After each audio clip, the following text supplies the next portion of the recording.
If you're interested in the story behind the business headlines, check out Big Technology Podcast, my weekly show that features in-depth interviews with CEOs, researchers, and reformers in business and technology. Hi, I'm Alex Kantrowitz. I'm a longtime journalist, CNBC contributor, and the host of the show. I empty my Rolodex every Wednesday to bring you awesome episodes, so go check out Big Technology Podcast. It's available on all podcast apps. Would love to have you as a listener. Did you know that small and medium businesses make up 98% of the global economy, but most B2B marketers still treat them as a one-size-fits-all? LinkedIn's Meet the SMB report reveals why that's a missed opportunity and how you can reach these fast-moving decision makers effectively. Learn more at linkedin.com/meet-the-SMB. Welcome to the American Negotiation Institute's podcast, where we will teach you the skills you need to get more out of life. And now your host, Kwame Christian. Hello and welcome to another episode of Negotiation for Entrepreneurs.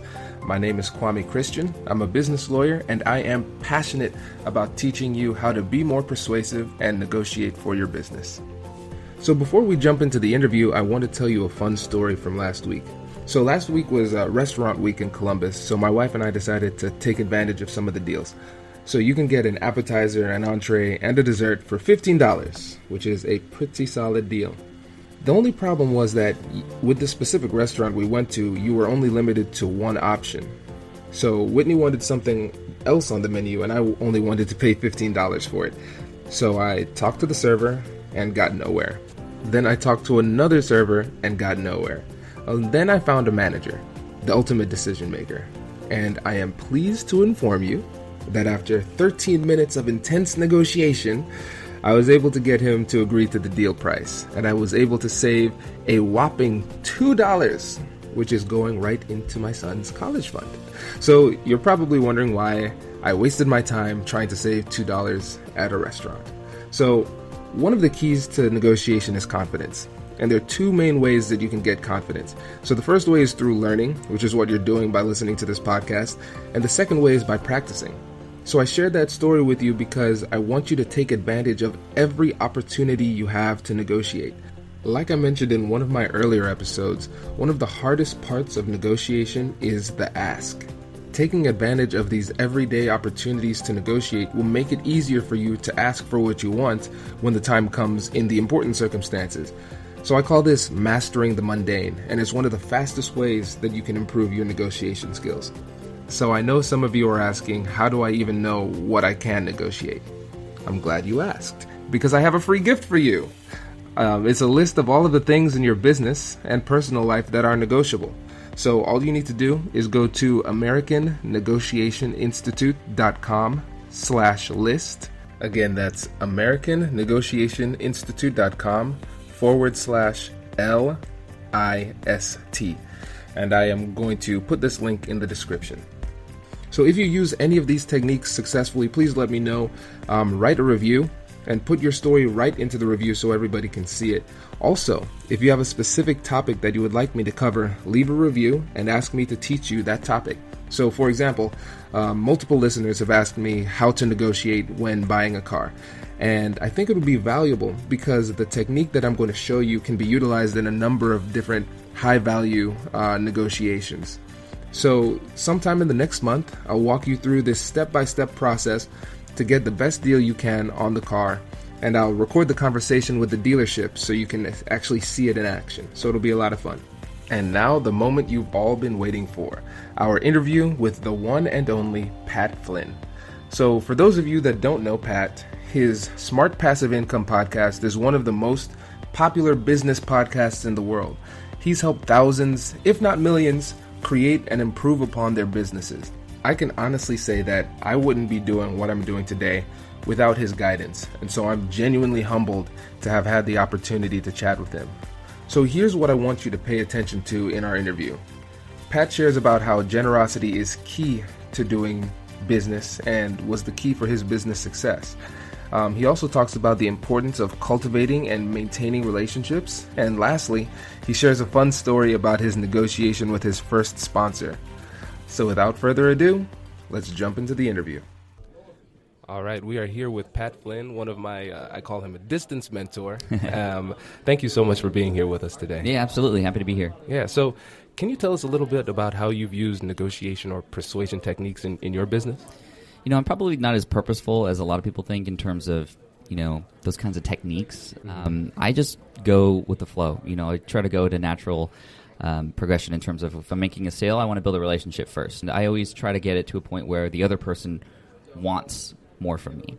And the way I do that is just by providing over-the-top value at the front end. And you know this because you listen to the podcast, and I always try to write epic posts on my blog to just make people want to give back for what I've already given them. And in that way, it just makes it really easy for me to recommend items. I've earned that trust and built that authority over time by doing that over and over and over and over again. I mean, I've been doing this for 8 years, and now I'm at a point where people are coming to me without even asking and saying, "Hey, Pat, when's your next product coming out? I want to buy it." And they don't even know what it is. Yeah. And I love that. And I think that's, at least for me, that's my style, that's my approach, and it's worked, and I'm going to continue to do it that way. That's great. As a listener, an avid listener, I remember one of the stories about how you first got into advertising for your podcast. Mm-hmm. Can you tell us a little bit about that? Yeah. I mean, that was a while back when I was just starting out. For those of you who don't know my story, I got laid off from the architecture industry. And I survived by building a business helping people pass an exam in the architecture industry. So I built this website, and I had sold study guides and whatnot. But even before that, my first few dollars that I earned online was through advertising. And I didn't know what I was doing. I didn't go to business school. I didn't have any formal training or anything like this. I was figuring things out along the way. And so I had the site. It had a good amount of traffic, actually, because I had, like I said earlier, provided a lot of free value. A lot of people were sharing this site, which had free information on how to pass this exam. And then I got contacted by a company that was like, "Pat, we love your site. We know there's a lot of people there. We have this product that can also help people. It's going to help them through practice exams," which I didn't have. And I was like, well, this is a perfect partnership. And they were like, "Oh, we want to pay you to place a 150 by 150 pixel on your site." And I was like, okay, I don't even know how big that is. Like, this is how rookie I was at that time. Like, okay. And then I was like, well, that's a really small thing. And they were asking me what the price point was, and I was like, just literally, first thing that came to mind, I was like, okay, so for the whole month, $50. And I was like, I thought that was a lot at the time, and of course they said yes, and it ended up becoming one of their most successful ad campaigns. Wow. Probably because it was only $50 for them. Right. But then the next month, actually, I was very fortunate to be working with this company because they were a small business too, just like I was, and they were really helpful to me. So they told me, "Pat, like, this isn't normally done in business. I mean, we're getting a great deal from you, but you're completely undercharging us. Can you please, like, figure out, we want you to survive because your site is great. So, you might want to rethink your price point." So then I moved it up to $100. I was like, okay, double. That's asking for a lot. And they're like, no. Okay, and then they gave me, like, we were on a call, and they were, the guy, the CEO, Scott, he was giving me the rundown, and I ended up charging him $300 a month, but then I gave him a little bit of a deal if he stayed on longer. Mm-hmm. So I ended up, after the first couple months of doing ads with him, then it jumped to about $1,000 for 3 months worth of, or 4 months worth of ads on the site, just for a little 150 by 150 pixel. And that's what really got the rush for me in the beginning before I started to sell product. I started to reach out to other companies and negotiate from there. And I knew from my previous experience and the advice that I was given to charge much higher. And I ended up getting to a point where I just kept testing, like, how far can I go? Yeah. 400, 500 a month, 600 a month. People just kept saying yes. And pricing specifically is a difficult topic for people, I think, but you also have to understand the value that you're providing, and that's the one thing I didn't understand. I didn't understand how valuable that traffic was on my site until I was told.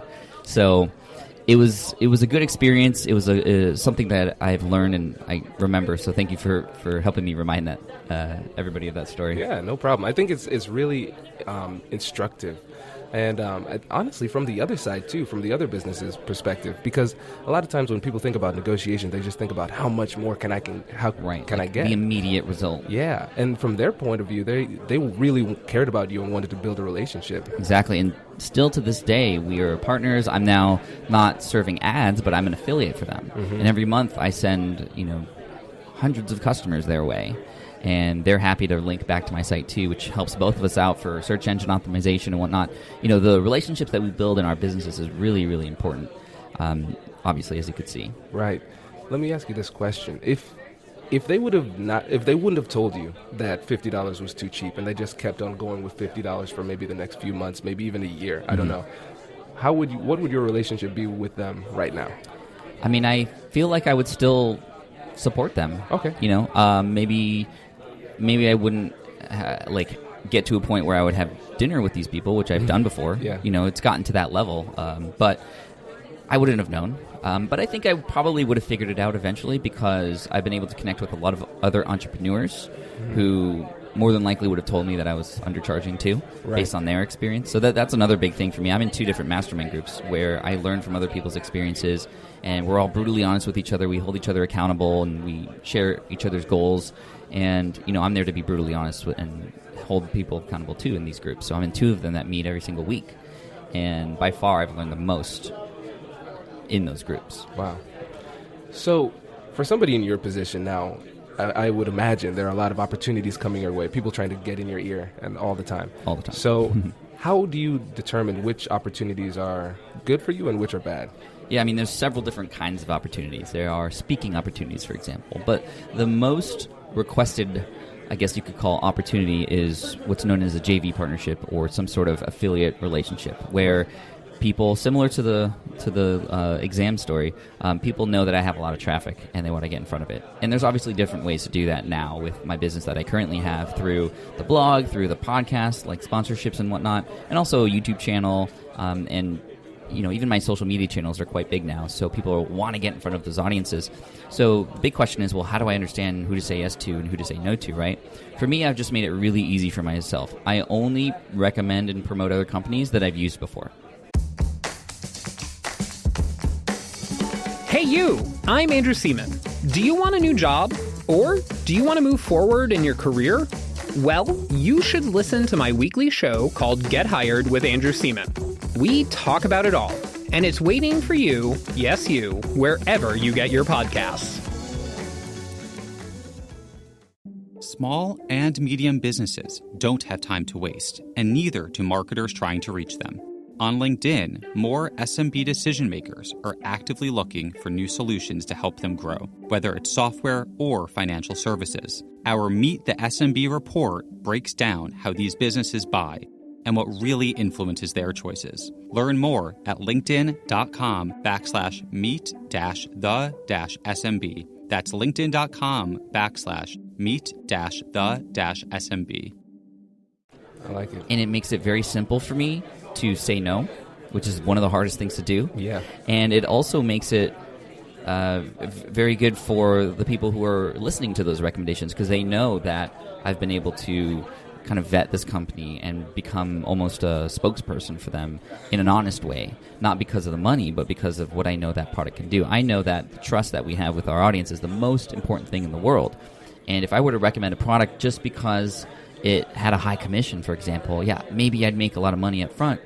But if that product doesn't serve that person, then yeah, they're going to be angry at that product or that product owner. But you know what? That trust with me is going to be gone. Right. And I'm in here for the long-term game. So I have to be very careful and conscious about who I recommend, who I'm involved with, and that's how I kind of determine that. It just makes it really easy. So it's all based off of my own needs because what I do on Smart Passive Income, I build businesses and I just share how I do it. Mm-hmm. And I use a lot of tools and other tools I don't need. And I'm not going to recommend the tools that I don't need because I don't know those tools. And I feel like if you're involved in affiliate marketing, which is when you recommend another person or company's product and earn a commission from that, it's a great marketing tool. But a lot of people make the mistake of just sharing that link and sometimes not even using that product. For me, I treat those products as if they were my own. Mm. And that makes the people on the other end who are potentially going to buy it more comfortable. Right. And so those people who reach out to you to to partner up in the affiliate type of way, do you offer them like a flat commission, or is there a little bit of back and forth? Well, there? they offer me, it's different. Sometimes it's a recurring payment if it's, for example, a monthly payment plan that's involved. Sometimes it's a flat fee. I've had people offer me 100% commission on an item, which you might be like, why would people give away 100% of something to you? It's because they want that lead, and they know there's more downsells or upsells down the road, right? And it's worth it to them to have that sort of loss leader up front.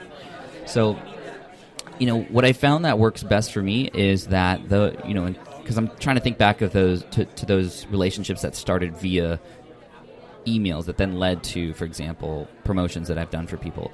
It's always started with the relationships. A lot of that starts at conferences, just like the one we're at now. A lot of even Buzzsprout, who we're recording at their booth right now, they're awesome. They've built a relationship with me over the last couple of years, but never asked anything of me. And it wasn't until I really needed a good podcast hosting solution that I was like, hey, those guys at Buzzsprout, those guys are awesome. We've been connected in the last couple of years. They never asked for anything. I'm going to go to them now and use their product, which I am now for one of my shows, and now I'm going to promote them because they're awesome. So, it's a very organic, natural kind of thing. Other times I see a product and it's like, this is exactly what I need. But I don't jump at that very moment to then recommend it. I tell this person, hey, I'd love to pay for this first and get access to it. And a lot of times they offer it for free because they want me to go through it. But sometimes I'll pay and I'll just go through it like I'm supposed to and just see if it works or not, and if it's as good as it sounds. And if it is, then I'll talk to that person. I usually try to have a Skype call, or if we're in the same city for whatever reason, we have a coffee together. Again, I want to get to know this company and who's behind it first before I promote it to my audience. Because like I said earlier, that trust that I have with my audience is the most important thing. Right. And I like the story you told about Buzzsprout, because they're my hosting product too. And a lot of times people think about negotiation as we sit down at a table like we're doing right now, right, and that's when the negotiation begins. Right, like I push a piece of paper like, this is how much I want. Exactly. It's never like that. No. Never. There's in my opinion, there's really no beginning and end to a negotiation. And for Buzzsprout, they didn't know what they would want you for in the future, but they realized there's value in the relationship. Exactly. They did it right. Right. So how do you go about building relationships now, especially since you are the Pat Flynn? Everybody wants a piece of you. How do you be intentional about which relationships you form? I always give everybody a chance. First of all, I read every email that comes in, or I have my assistant read it and forward it to me if it's something where a partnership could potentially be formed. I go to these conferences, I go around the booths, and I meet people, just to see if there's any vibes there. And a lot of it is in the gut too. Right. It's interesting because you'll meet somebody and you would expect that because of the product that they're offering, that's like you guys would click, and for whatever reason, sometimes it just doesn't happen. And other times, you just hit it off with somebody, and then the negotiations, they're happening, but you don't even know they're happening, right? It's just a natural part of the conversation, So, I put myself out there. I know it's important to build relationships. Actually, if I could go back into time, if I had a DeLorean and I could go back into time, sorry, I have to always throw in a Back to the Future reference. Love it. If I could do that, I would tell myself, Pat, dude, stop being so shy, because I was one of the shyest guys ever. I would never initiate a conversation. I was always in the back of the class, would never raise my hand, never talk unless asked to.